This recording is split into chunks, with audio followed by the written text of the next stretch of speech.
નમસ્કાર દર્શક મિત્રો, ચક્રવાત ન્યૂઝમાં આપનું હાર્દિક સ્વાગત છે અને હું છું યોગેશ રંગપડિયા।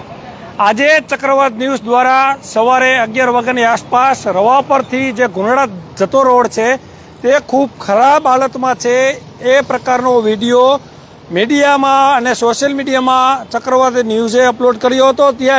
અત્યારે તમે જોઈ શકો છો એ રોડ રિપેરિંગ કામ તાત્કાલિકના ધોરણે શરૂ થઈ ગયું છે અને અત્યારે જે રવા પર ચોકડીથી લઈ અને ગુંડળા તરફ જે રસ્તો છે, જે બોની પાર્કનું નાકું છે, ત્યાં ખૂબ ખરાબ હાલતમાં આ રોડ હતો। ઘણા દિવસથી આ રોડ ખરાબ હાલતમાં તો લોકોને ખૂબ હેરાન પરેશાની ભોગવવી પડી હતી અને જેના કારણે અનેક લોકોના ફોન ચક્રવાત ન્યૂઝને આવ્યા હતા। ત્યારે લોકોની પ્રશ્નોની વાચા આપવા માટે આજે અમે અહેવાલ પ્રસારિત કર્યો હતો કે આ રોડ ખરાબ છે, ખૂબ ખરાબ હાલતમાં છે, લોકોને ખૂબ હેરાન પરેશાન થવું પડી રહ્યું છે। લોકોના અકસ્માત થાય અને કોઈનો જીવ જાય એ પહેલાં રોડ રિપેરિંગ કરવાની માંગ સાથે આજે આપણે વિડીયો અપલોડ કર્યો હતો। ત્યારબાદ મોરબી આ રોડ નહીં અનેક રોડ ખરાબ હાલતમાં છે એવી વાત અત્યારે સંકલનમાં પણ થઈ છે અને એ રિપેરિંગ કરવાની વાત પણ સામે આવી છે। પરંતુ અત્યારે જે આ રોડ ઉપર તમે જુઓ છો સતત ટ્રાફિકથી ધમધમતો રોડ છે, રાત હોય દિવસ હોય અને આગામી દિવસોમાં હજી અત્યારે ગણપતિ મહોત્સવ ચાલી રહ્યા છે, નવરાત્રિ આવશે અને દિવાળીનો તહેવાર પણ છે, એટલે રોડ રિપેરિંગ કરવો ખૂબ જરૂરી હતો। ત્યારે ટંકારા પડદરીના ધારાસભ્ય દુર્લભજીભાઈ દેથરિયાએ એ સમાચાર ચક્રવાત ન્યૂઝના જોયા અને ત્યારબાદ ચક્રવાત ન્યૂઝ સાથે દુર્લભજીભાઈ દેથરિયાએ મારી સાથે જ વાત કરી હતી કે તમારો આભાર, આ બાબતે જે લોકોને પરેશાની થઈ છે એ વાત અમારા સુધી પહોંચાડી। જેવું આ વાત મારી સાથે કરી એ જ સાથે મોરબીના મ્યુનિસિપલ કમિશનર સાથે પણ દુર્લભજીભાઈ દેથરિયાએ વાત કરી હતી અને જે આ રોડ છે એ ખરાબ હાલતમાં છે અને એ તાત્કાલિક રિપેરિંગ કરવા માટે કમિશનરને જણાવ્યું હતું।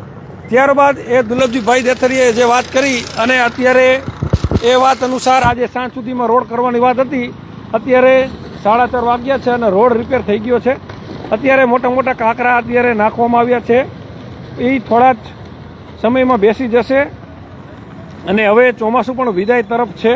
ત્યારે આગામી દિવસોમાં હજુ આ રોડ આગળથી ગુંડળાથી શરૂ થયો છે, સારો રોડ સીસી રોડ બની રહ્યો છે। ત્યારે અત્યારે ખાસ કરીને આ રોડ ચાલુ હલાય એવી પોઝિશનમાં નહોતું, ત્યારે લોકો પરેશાન થતા હતા અને એ અહેવાલ બાદ અત્યારે તાત્કાલિકના ધોરણે અહીંયા જીસીબી અને ડમ્પર અને મજૂરો સાથે અહીંયા આ રોડ રિપેરિંગ કરવાની કામગીરી શરૂ કરવામાં આવી છે અને આ રોડ ઉપર જે તકલીફ પડતી હતી એ હવે નહીં પડે એવી આશા રાખીએ અને લોકોને પરેશાન થવું પડે અને વિડીયો મૂકવો પડે એ ન ચાલે અને લોકોના કામ કરવા માટે પ્રતિનિધિએ એક્ટિવ રહેવું પડે અને આજે પ્રતિનિધિ એક્ટિવ પણ રહ્યા છે એ 100% સાચી વાત છે। અમે જેવા સમાચાર અપલોડ કર્યા એના થોડા જ મિનિટોમાં દુર્લભજીભાઈ ધારાસભ્યનો ફોન પણ આવી ગયો અને અત્યારે તાત્કાલિક રોડ રિપેર પણ કરવામાં આવી રહ્યો છે।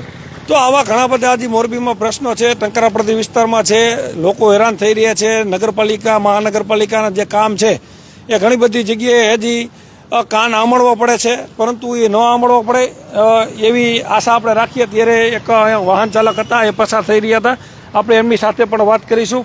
આ રોડ કેટલા સમયથી ખરાબ હતો?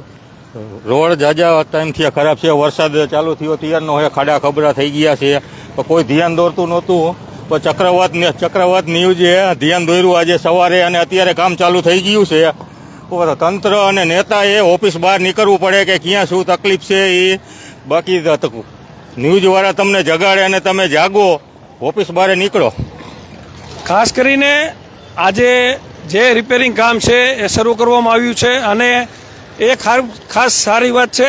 જે લોકોને અહીંયા ગણેશ પંડાલો પણ છે, ઘણી બધી વસ્તી પણ છે અને કહેવાય ને કે રાજકોટમાં જે પ્રકારે પોશ એરિયામાં સુવિધાઓ લોકોને મળે છે એ પ્રકારની મળે છે। અહીં મોરબીમાં પોશ આ સૌથી સારામાં સારો રીચ એરિયા, જ્યાં મોટા મોટા ઉદ્યોગપતિઓથી લઈ અને તમામ ઇન્ડસ્ટ્રીઝના માલિકો અહીંયા રહેતા હોય છે અને રવા પર એટલે મોરબીની શાન કહેવાય એ રોડ જ ખરાબ હતો। ત્યારે આજે ધારાસભ્યએ સંજ્ઞાન લઈ અને તાત્કાલિક રોડ રિપેર કરાવ્યો છે। શું કહેશો, આ રોડ કેટલા સમયથી ખરાબ હતો અને આજે અત્યારે ધારાસભ્યએ રિપેરિંગ કામ શરૂ કરાવ્યું છે, શું કહેશો? હમણાં વરસાદ 15 દિવસ મોર પડ્યો ને પછી ખાડા પડી ગયા હતા અને આ ધારાસભ્યએ 15 દિવસ મોર રજૂઆતે કરી દીધેલી હતી પણ કોર્પોરેશનના ટાઈમના હિસાબે 2-3 દિવસ લેટ થયો છે, બીજી કાંઈ તકલીફ હતી નહીં. ઘણા સમયથી રોડ તો ખરાબ હતો, ધારાસભ્ય રજૂઆત કરી હતી પણ થતો નહોતો. આજે તાત્કાલિક ધારાસભ્યના એ હાવભાવથી, એ વાણીથી ક્યાંક ને ક્યાંક અત્યારે કમિશનરને તાત્કાલિક રોડ રિપેર કરવો પડ્યો. શું કહેશો? ધારાસભ્યને સવારે પણ જાણ કરવામાં આવી હતી અને તાત્કાલિક કલેક્ટર સાહેબને પણ એને જાણ કરી, દ્વારા આરએમડીને પણ જાણ કરી અને સાંજ સુધીમાં એવું કીધેલું હતું કે મારે સાંજ સુધીમાં રિપેરિંગ થઈ જવો જોઈએ. તો અત્યારે તાત્કાલિકના ધોરણે મીડિયામાં અહેવાલ આજે અમે પ્રસારિત કર્યા અને ત્યારબાદ આજે તંત્ર જાગ્યું છે. ખૂબ સારી વાત છે. અમે પણ અમારી ફરજ નિભાવીએ છીએ. જ્યાં લોકોને તકલીફ હશે ત્યાં અમે એ પ્રતિનિધિઓ સુધી અમે પહોંચાડીશું. ત્યારે ખાસ અત્યારે આ જ પ્રકારે મોરબીમાં ઘણા બધા રોડની હજી ખસ્તા હાલત છે. આગામી દિવસોમાં એ તમામ રોડ રિપેર થઈ જાય એવી આશા અપેક્ષા સાથે જય હિન્દ, જય ભારત.